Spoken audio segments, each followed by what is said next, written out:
want you to explain this dessert to everybody, what we're going to Okay. have.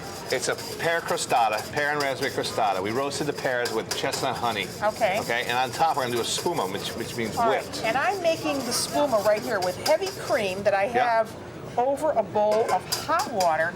And now 10 ounces. Seems like a lot.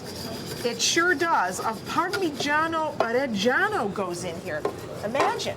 See how 10 thick- ounces of automatically Parmigiano. Yes, it thick. automatically thickens that up. And chestnut honey. And we want it over water because we want that cheese to melt, right? That's right. Okay, and how much honey was that? It's about 3 tablespoons of honey. 3 tablespoons of honey, and that's it. That's it. Now we have to chill this. Right. So we put it into a bowl Into a pan. or a pan. Right, Yep. and go right into the freezer. And this goes in the freezer. Okay, but first you're going to do something Yes. to it. Now I got All right. some aged balsamic. This Rubio balsamic. This is a great aged balsamic vinegar. Let me I'm get rid of just that. gonna simply drizzle this very thick balsamic right on the top. Oh. See? Like a chocolate swirl almost. Yeah, that's is enough. Great. Now Now we're gonna put there this is right- a new use for balsamic vinegar. That's wonderful. Okay, that goes into the freezer. Right, right. All So we're gonna have the okay. salty, sweet cheese cream against the fruit. Okay. Against the fruit of the crostata. All right, So I'm gonna so- take this. This is our dough. It's a And simple, this is a pastry dough? Yep. Simple pastry dough. All right. And so Check. you're gonna, this is now like a free-form pie. And Right. you know, crostata means, in Italian, means a two-crusted pie. But here we're taking a little liberty because you can make an open-faced pie if you want to, or you could make a two-crusted pie that has a lattice work. So you can use your ingenuity That's in the right. kitchen. All right, and I so have some there's pears. our base. I have sliced up some pears. Sure. Okay. And so you're going to have pears and what else? We're gonna have pears and raspberries. And raspberries. First, I'm gonna Okay. put down some breadcrumbs. These are crumbs from cake crumbs. Oh yes, to absorb any extra liquid. Right. Any Okay. moisture that the pear's gonna give off, Yeah. that'll absorb that there. So that.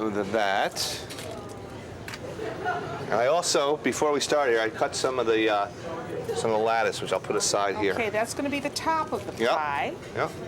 And for this, you just roasted these pears in the oven. On a bake sheet with a little butter, maybe. A little butter, and so we tossed them first in some honey. And And some we're honey, using okay. chestnut honey for Ooh, this. this sounds so good. Okay, I think Okay. that's enough pears. All right, so I'm just gonna fan them around All right, the the outside. cake crumbs, right, like Uh-huh. this. Beautiful. That's a very good trick to know that you can use leftover cake crumbs.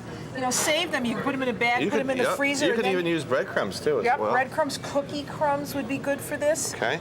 All right, good. That Some- looks nice. I'm gonna put some. Fresh raspberries. Yeah, and then we're gonna crimp it all around, make a crostata shape.